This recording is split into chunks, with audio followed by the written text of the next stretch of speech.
Superman Kev 2001. So here I am, we're back in the shop today and we're going to be starting number 1 with our instructional series. Today we're going to be talking about motorcycle equipment. And so the first helmet I'm going to talk about is this one, the baseball cap. Now the baseball cap is probably the worst helmet that you can wear. I know in many states it is allowed to ride without a helmet. My suggestion would be to always wear a helmet because any helmet is going to give you more protection on your melon than no helmet. Wearing a baseball cap, yeah, it's great and it feels good, but you know what? It doesn't. You don't have to be going very fast to have a bad day. That is often not spoke about.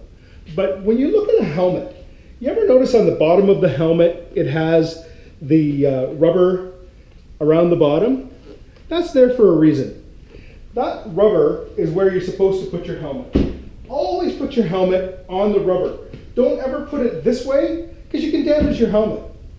The other thing I want to stress, when you've got a helmet, one of the things you never want to do is set your helmet on the seat. I know, we all do it. But you know what?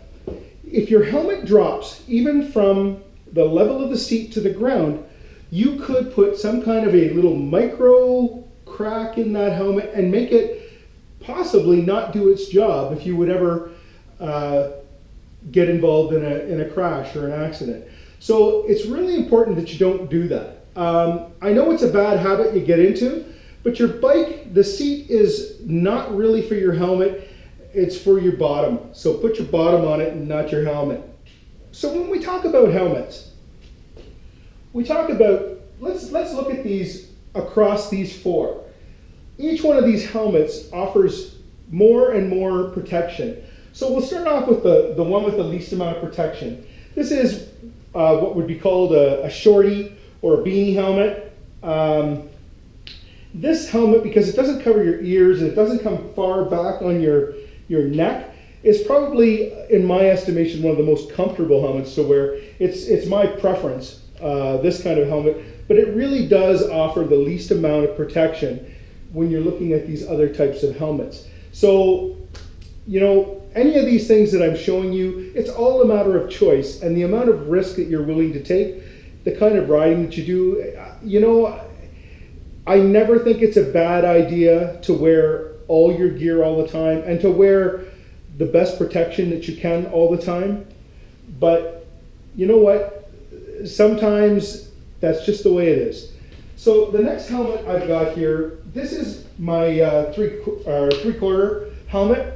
This is actually my instructor's helmet. And this helmet here, I wore when I was teaching the course. I'll most likely be using this helmet the most throughout this series.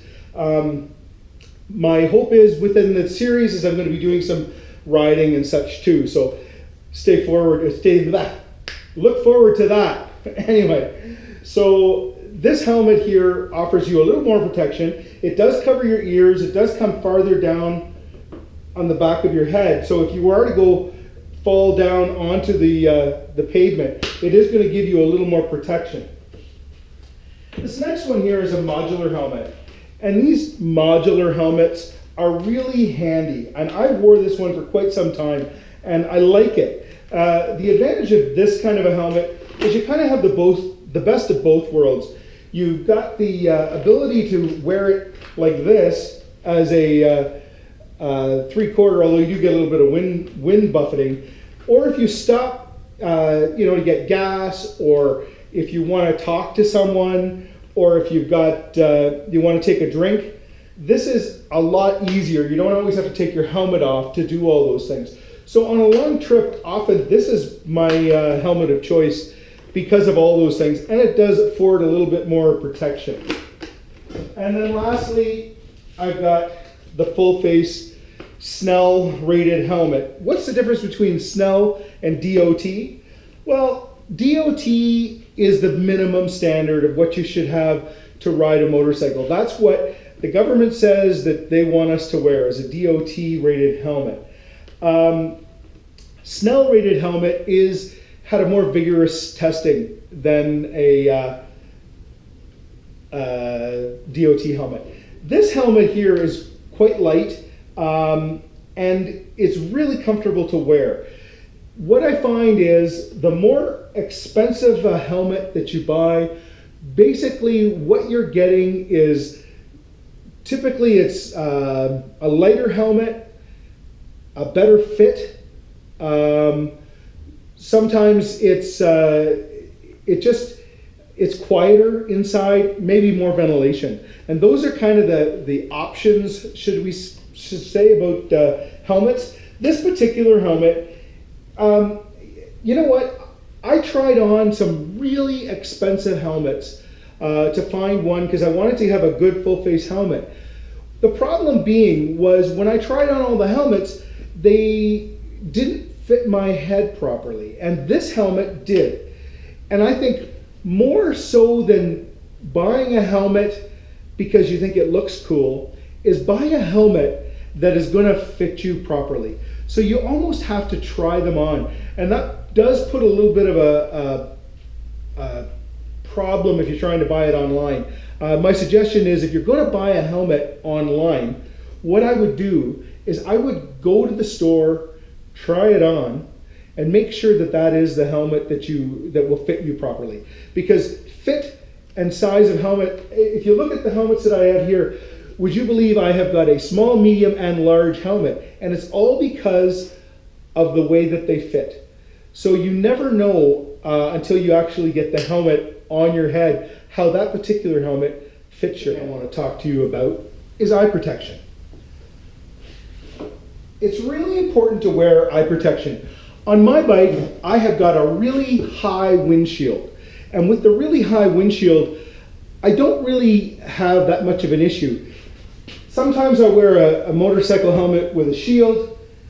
Even my shorty has a shield. So you don't always have to wear eye protection, but you get eye protection from the helmets that you have. What I like is a good quality pair of riding glasses. These are riding glasses. They have the sides, and that's something to keep in mind when you're buying glasses for your bike. Normal sunglasses will work, but they're not ideal. The next kind of glasses I've got here, these are kind of my favorite ones. These ones have got magnets in the middle, and they have foam around the outside. And the advantage of these is they're great, and when you go somewhere, you can just go like this, and you don't lose them. And I'm notorious for losing my glasses, so these are a good choice for me. Lastly, I've got the clears that I will wear at nighttime or on a maybe a rainy day or something like that, depending on what's going on. I also have yellows, and I will wear those sometimes. The yellow ones are great in low light. They really brighten things up and make things better. Hi, let's talk about jackets and the importance of wearing a jacket. A lot of times you'll see people riding in a t-shirt kind of like that or that, and what happens with those kinds of guys or girls, if you're not wearing the proper gear, you really are putting yourself in jeopardy when it comes to riding on a motorcycle. I'm a big believer in wearing proper gear when you ride, and so I typically do wear full gear all the time. So on a hot day, I will wear my mesh jacket. This jacket is my Harley Davidson jacket. I have opted, the jacket didn't come with armor.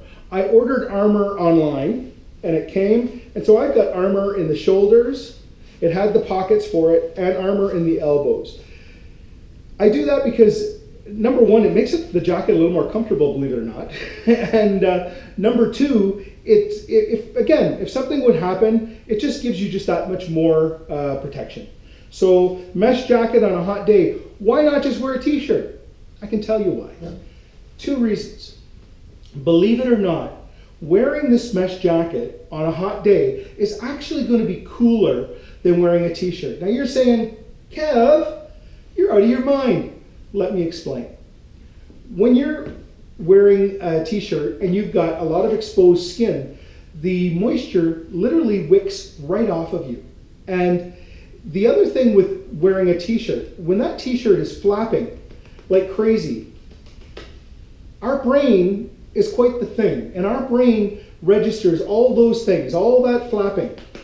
And what that'll do is it'll fatigue you, and it'll fatigue you quicker than if you were wearing a nice mesh jacket that is fitting properly. Same thing goes though. If you have a jacket that doesn't fit you properly and you got a lot of things flapping, the same thing is going to happen. It's going to fatigue you. So make sure you have a properly fitted jacket, and wear a nice mesh jacket. You'll find that you can actually go longer and you won't get as hot because it'll keep the moisture inside you. I've got my leather Harley Davidson riding jacket. Now, this is a good quality jacket. When you're buying a leather jacket to ride on your motorcycle, I know when I first started, I had just a leather jacket that I had gotten from the department store. Well, I'll tell you, now that I've had a number of good quality riding jackets, there is a huge difference between that one that you get at the department store and a proper riding jacket. This jacket has got very heavy leather, and any of the riding jackets that I have had in the past have been the same. They've been really heavy. That's the first indicator that you have that you're buying a real motorcycle jacket. The next that you'll notice in a real motorcycle jacket is it'll have a lot of zippers, and not only does that look cool, but it also is so that you can close off the sleeves. The sleeves are usually typically a little longer than on a normal jacket. That's because our arms are outstretched, and it'll cover all the way down to your glove. And with the zippers, you can close it down, and it doesn't allow the wind to go flying up. And the other thing with motorcycle jackets is they typically will have vents. This one has a number of vents, you can see on the side, that you can zip up and zip down, that will allow airflow. I have wore this jacket on a really, really hot day, say 80, 90 degrees, and opened the vents. And it really wasn't bad. On a long trip, if I didn't have a lot of room and I didn't know what the weather was going to be like, I have done in the past, I will take just this jacket and not my mesh jacket because I don't have enough room. I mean, when you've got all your stuff on your bike, you have to make decisions as to what you're going to take and what you're not. A lot of times if I'm just going out for an afternoon, I might start off with my leather jacket and I will have the mesh jacket in the saddlebag. But anyway, that's motorcycle jacket. Leather jacket is going to offer you the most protection. Again, this one has got armor in the shoulders and in the shoulders and the elbows. So yes, I do know what my shoulders are and what my elbows are. Anyway, so this is probably your first choice. So let's talk about hands. When you're riding a motorcycle, one of the things that can happen, and one of the things that most likely to happen, if you were to happen to even fall at a really slow speed, which I will tell you, if you're new or if you're an older rider, it's going to happen. It is just going to happen. I have done it, and everybody I know has done it. at least once or twice where you will you'll drop your bike or something like that. And one of the first things that happens is you put your hands down. Now, putting your hands down if you're in a parking lot is probably not going to be the worst thing that ever happens to you. But if you are traveling, even at a very slow speed, say 5 or 10 miles an hour, the ground is like sandpaper. And so what I typically wear, I wear gloves. These, I know, are not probably the best choice. These are fingerless gloves, but they are real motorcycle gloves, and they do have reinforced palm and the stitching on the outside. And that's how you can always tell if it's a motorcycle glove, is if the stitching is on the outside, because that's typically how they do that. This is okay. It would protect your palm, but your fingers still would get damaged. Chances are you might hold your fingers up and you could do okay. Not the best protection. Next, I've got your full motorcycle gloves. And you'll notice that these gloves and the other ones have got straps on them. And the reason that the straps are there is to hold them on your hand. I don't know how many times you've ever watched one of these crash videos and you'll see the guys going down. If they don't have them like Velcroed onto your wrist, they'll come right off. Same with shoes, they'll come right off. So, and then lastly, I've got, these are big gauntlet gloves. This is typically more of a cold weather. The next thing I want to talk about are motorcycle boots. And the reason I want to talk about motorcycle boots is because it's so important to wear a proper footwear when you're riding. And here's why. Again, if you've ever watched any of the videos on YouTube of guys crashing a motorcycle, I don't know how many times I have seen where the shoes come flying off like that. And what ends up happening is you get injured. Typically, they will have laces and a zip, or it will have a buckle that comes across. The reason for the buckle or the zip, besides being easy to put on and off, also will hold it tighter to your foot, and it is less likely to come off. Most likely will not come off. And it's going to protect your ankle if you actually get into a crash. So this is again a Harley Davidson boot, but you know, any good motorcycle boot is a good choice. Running shoes are just never a good idea.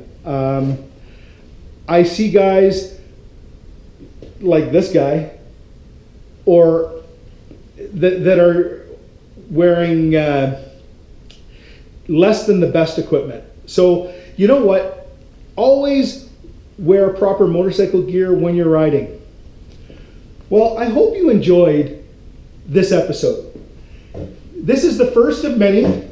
I am planning on doing more videos where I'm going to be on the bike, doing some slow speed maneuvers, doing some road strategy, and all of that. But I thought for the first video, we should start right at the beginning and start with gear. So here we are. We'll catch you on the next one. Don't forget to hit that like button and please subscribe. See you later.